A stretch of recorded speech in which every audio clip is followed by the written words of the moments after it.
Ei kun mä oon oikeesti ollut vankilassa välillä. Mä haluan Välillä? Koska sä oot vankilassa välillä. joutunut? Mä haluan joutua tilille. Mä oon vankilassa, joo. Minkä takia? No, koska mä vai onko se ollut joku juoppoputka vai oikein vankila? Ei, kun vankila. What the fuck? Kerro nyt lisää. Mäkään tiedän. Niin siis mä matkustin mun tyttären, mulla on pieni 5-vuotias tytär Isabella. Joo. Niin mä matkustin mun tyttären kanssa, niin hän oli 2-vuotias, nyt hän on 5. Eli 3 vuotta sitten, niin matkustin Ruotsin ulkopuolelle, niin Ruotsi laittoi Interpolin mun perään.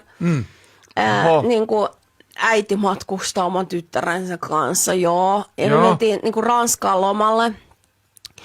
Ja Interpoli oli mun perässä, niin sitten sen tuli jotkut poliisit sen hotellihuoneeseen ja ne pidätti mut. Ja mut laitettiin naisten vankilaan Ranskassa ja mun tytär kaapattiin mut pois. Joo. Niin kyllä mä nyt sanoisin, että tämmöiset lasten kaappaukset ja ne on tämmöisten kamalia. lasten kidnappaukset on kaikkein vakavinta tällä hetkellä meidän yhteiskunnassa, mitä on